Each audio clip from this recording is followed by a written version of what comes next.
Sunday special பிரியாணிக்கு tough கொடுக்குற potato pulao எப்படி செய்கிறதுன்னு பார்க்கலாமா?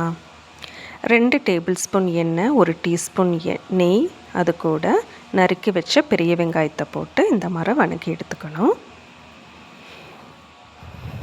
அது கூட 2 உருளைக்கிழங்கு சீவி வச்சதை இப்படி நறுக்கி அதையும் நல்லா போட்டு வணக்கிக்கணும். 5 நிமிஷம் கழித்து 1/4 டீஸ்பூன் வரமிளகாய், கரம் மசால், மஞ்சள் தூள் போட்டு வணக்கி எடுத்துக்கலாம். கூட உப்பும் போட்டுக்கலாம். நல்லா கிறிஸ்பியாக வர ஸ்டேஜில் நம்ம எடுத்து வச்சிடணும். வேகட்டும்.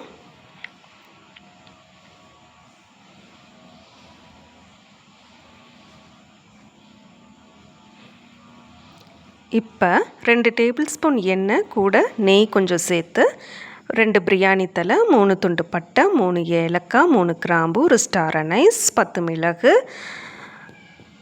சோம்பு 1/2 டீஸ்பூன் போட்டு வணக்கி ஒரு நறுக்கிய பெரிய வெங்காயத்தை போட்டு 2 பச்சை மிளகாய், இடித்து வச்சு இஞ்சி பூண்டு பேஸ்ட் அதையும் போட்டு நல்லா பச்சை வாசனை போகிற முடியும் வணக்கிட்டு ஒரு கைப்பிடி புதினா தலை போட்டு கூட வணக்கணும். அதுதான் இந்த புலாவுக்கு நல்லா மணத்தை கொடுக்கும். நல்லா வணங்கினதுக்கு அடுத்தது அரிஞ்சு வச்ச ஒரு பெரிய தக்காளி அதையும் போட்டு பரட்டி எடுத்துக்கலாம். இது ரொம்ப வணங்கணும்னு அவசியம் இல்லை, ஓரளவுக்கு வணங்கினா போதும். இந்த ஸ்டேஜில் நம்ம 1 டம்ளர் பாஸ்மதி அரிசிக்கு 1.25 டம்ளர் தண்ணி நான் மெஷர்மெண்ட் எடுத்திருக்கேன். இதை நான் ஓப்பன் பாட்டில் வைக்கிறதுனால 1.25 டம்ளர் தண்ணி, கூட உப்பு டேஸ்ட் பார்த்து நம்ம ஒரு 5 நிமிஷம் மூடி வச்சிடலாம்.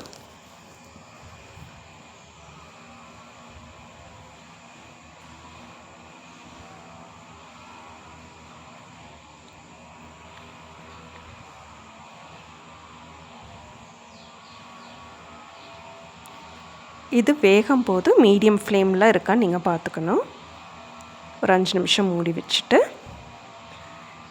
இந்த ஸ்டேஜில் நம்ம வணக்கி வச்ச வெங்காயம், வறுத்தெடுத்த உருளைக்கிழங்கு, கொஞ்சமாக மல்லித்தலை மேலே அப்படியே போட்டு விட்டுறலாம்.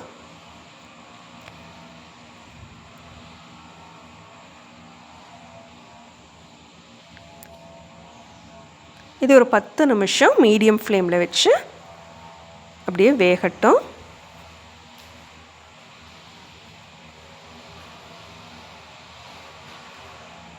பத்து நிமிஷம் ஆயிடுச்சு. இப்போ எடுத்து பார்க்கலாம்.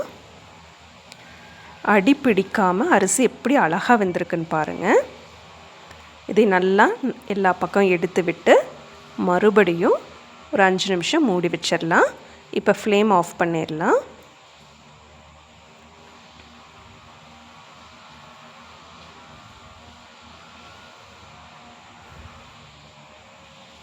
இப்போ பாருங்கள், அருமையான சுவையான பொட்டேட்டோ புலாவ் ரெடி ஆயிடுச்சு. இதை நீங்கள் செஞ்சு பாருங்கள். இந்த வீடியோ உங்களுக்கு பிடிச்சிருந்தா லைக் பண்ணி, ஷேர் பண்ணி, சப்ஸ்கிரைப் பண்ணுங்கள்.